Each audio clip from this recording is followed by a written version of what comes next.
So one of the ladies, she's on a VIP tier on school, and she was asking me about needles. She goes to this other place where they also teach about tattooing, and they were teaching all sorts of gauges, needles, about what to use, what not to use.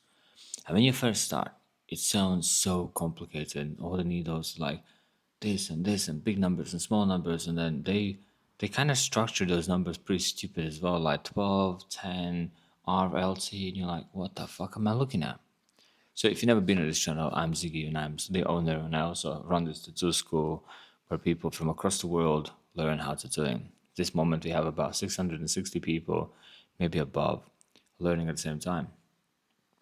So this was a lady who's on VIP tier. So I have her phone number and we chat on WhatsApp, and it's easier to for me to teach directly, faster, easier, because I can just voice note as I speak to you now. I can speak to her just fast as that. And she was asking me about gauges. So when it comes to needles, they are complicated, but they're really easy. It's complicated when you try to use them all, but it's easy if you just avoid them. And on daily life, you just need to avoid them. Like you physically don't need all the needles. The needles are there for the companies to feel precious. It's kind of like a car that has 1,000 horsepower, but you only drive 70 miles per hour, or you drive through a city 50 miles per hour or 60, or whatever. What I don't know what country you live in, but like it's cool that you have that, but it's kind of unnecessary. It's not NASCAR. It's not like F1. No one's gonna be flying down the streets, taking these corners, not in these spoilers. It's unnecessary. We just need to go from work to home, from home to work to shop to holidays to come back. Like we only go from like A to B, C locations. Not every day is a NASCAR. We don't need those thousand horses in the car. And same with tattooing is like there's all the gear is made for the people to be for the companies that make needles to look cool, sound cool.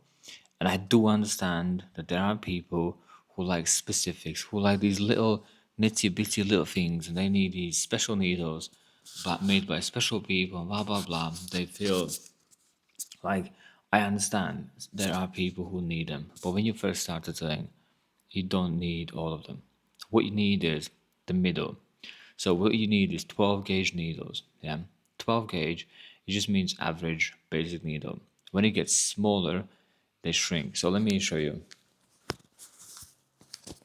So imagine 12 gauge is my thumb. Yeah, the biggest needle, the fattest needle. So it's not really that fat, but like the biggest needle. Yeah. And then if you look at my pinky, it's small, so bigger, and then it gets. So imagine 12 gauge, 10 gauge, 8 gauge, 6 gauge, maybe 4. I don't even know if there is 4, but like imagine they shrink in size. So bigger, smaller, smaller, smaller, smaller.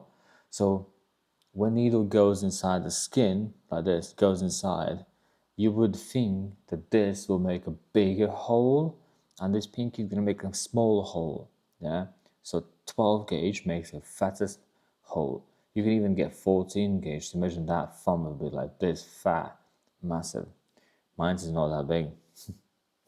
So you get 12 gauge, so it means a bigger hole made in the human skin, which means the dots that every time the needle goes down, every dot has this big. But when you use my pinky, which means it goes from this bigness to this, and those little dots would be tiny next to each other. So you're gonna have 50-50 of the world's population saying that when you use smaller needles, because they make smaller holes, you can work easier. So you can go over more times because the chances that dots hit right next to where the previous one hits are quite smaller, and you can work longer and you can build up tones. You're gonna hear those conversations. They also say that it abuses less because they're finer, so they go in out with less damage, and they believe that that is the way of working. They do believe that. I come from a world where I use 12 gauge needles, which means every single dot is biggish, and then you just like boom, make a hole, come out, you're like, cool, black is there, sound, move on. And I come from a world where You get in, you get the work done, and you fuck off. You're not there to chill. You're not there to just go over play around the client's skin. I'm not here to. I'm here to get in, get it done, and then move on. And I go elsewhere, and I go elsewhere, and I go elsewhere. And I would say that is 99 of the world's population, like 99% of the world's population. Only a few people go for like 10 gauges. You're gonna see that the like everybody goes for 12 gauge. Then less people go for 10 gauge. Even less people go for 8 gauge. And those are called bug pins. Bug pins because they're literally, remember, like you can still buy some butterflies stacked on a wall, like in a little square. And those little butterflies need some little pins so they can pin them down. Yeah, like pin them down. So back in the days when people used to have to make needles themselves on the evenings, yes, people made needles themselves on the evenings. They would take these pins, bug pins, and they would literally cut them small like this and stash 5 of them next to each other, and it becomes a 5 liner. So that's where the bug pins comes in. They literally took those 10 gauge because they are not 12, but like the one smaller than that. You can see I don't know if you can see, but like this finger is smaller than my thumb. Makes sense? So these are thinner, finer, smaller, like sharper. So they would take these book pins and they would build this universe of book pin needles. Also, machines back in those days kind of had the power, kind of didn't have the power. Probably I'm saying that wrong. There were people who were making machines themselves, thinking that they're mechanics, and not always they made the premium machines. So machines could lack power. So when you have smaller needles, because they slice in easier, it compensates. So if the machine doesn't have power, small needles are good because they just slice in. But also what it does is you feel less friction. So it just goes in too nice, like a razor blade. It just cuts. Is it too much? You don't know. Is it abusive? You don't know. Is it a little bit way too much? You don't know. You will know in year 9, year 10, year 11. When you tattoo for that long, you build a sensitivity in your fingers that you can feel the smallest change, the slightest little feedback that's a little bit off, you'll know. But till then, you just don't know. Like, that's how you collect the data. And then decisions are in year 9. But like year 1 and year 2, you just kind of hope maybe it's going to work, maybe not. So I would not recommend to play around with small thin needles in your year 1, year 2, because that's just a game you don't want to play. What you do want to play is 12 gauge needles. I would recommend just get 12 gauge basic needle, like standard basic size, the whole world uses, and machines are strong enough to get them in. If your machine is not strong to get in, don't change needles. Change your machine. Yeah, you don't want a weak ass machine that can't work for you. It's like having a car that can't take you to work. The fuck you need a car for? So bin that car or bin that machine. Get someone that actually can get you from A to B location. So you need a machine that can get 12 gauge needles in, and I might be making it sound like a crazy, but like those are just basic needles, just standard needles. It's not a big deal. Once you get them, you'll be fine. So that was what I was saying to her.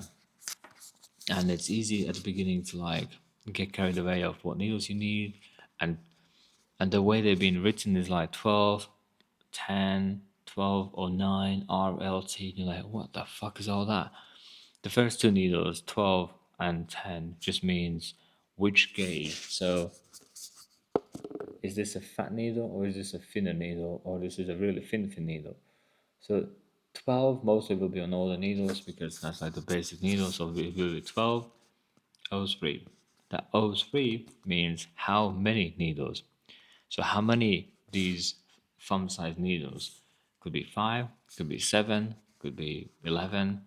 And they use O5, O7 because they want to keep 2 digits. So because there's 14 mag, so 1 4, and there is 11 round liners, so it would be like 1 1. But to keep 2 digits, so they just keep O3, 05, 07, 09, and then 1111 becomes 1111, like 11. So that's why it could look confusing. Like just 12, the first two numbers just mean what size am I looking at? Are these the fatties or these are the thinner ones? And if it's a fatty, cool. How many of them? Three of them. Okay, O3. And then RLT, RL, those are just positions, how they've been built. So like round liners will be like this. They're pointing literally as my finger like pointing towards the middle. Round shaders are equally spread out. So they're like straight down. And they would have so much opening like this. There's so much gap between them. And they would bring so much ink down. I only use me personally, I use round shaders if it's like 9 maybe above. Anything below, I just don't see a point. Why would even I use for? But yeah, round liners are like smaller, round shaders are fat out, and then you get magnums that are like just rows, stacks of rows. Yeah, and most magnums are like two stacks, one above, one underneath. I've seen Japanese needles, tabori needles, with three stacks. So imagine like one row, second row, third row. I was looking online if there's any companies that can sell them because I would like if two stacks can do a good job. Imagine if you have another row of needles and you have like three stacks of them, and that must be good work. That must like do some damage. I couldn't find anyone that makes them. So, but that's what they do in Tabori. So I presume when your hand movement gets slower, or when you cannot hit so many times a second in, then you compensate with just another row, which almost gives like another way of getting needles in. Yeah. So that is like a small, really easy advice on needles. Just get 12 gauge, basic needles. You don't have the nerves, don't have the sensitivity. You're not trained to feel small fraction differences. The feeling's gonna come in like year 8, year 9, where you really feel the needle is not working and why it's not working, and what's not happening and why it's not happening. And then that's like you need to learn the sensitivity with 12 gauge. When you use 10 gauge, you have less feedback because it just slices in. It just goes in like nothing. So you don't even know if you're damaging or not. You don't even know if you're slicing this person, if you're not slicing this person. There's so much confusion. You don't want to be the person and don't want to be the guy or the girl who just slices people and don't even feel like it. You don't even know. But it will happen. If you're gonna play with those needles, it will happen. It will just slice open. If anything, like I would recommend to try and fake skins and see how that feels. So that's my little educational video about needles. Yeah, I'll see you next video, guys. All this information is kind of for school people. So if you want to join school, I'll probably put a link in bio so you can sign up. There's about 660 people this very moment learning, watching, and studying. And the beauty is these people get picked by studios. So like they watch videos, they learn videos, they film, they document, and then people who ever own studios nearby them, they select them. And it's so cool to see every single month somebody gets selected by other studios and then they have a job. They live the dream. So but they still stay in school. They still learn. They like learn in two places. It's really nice, really cool. Alright guys, I'll see you next video.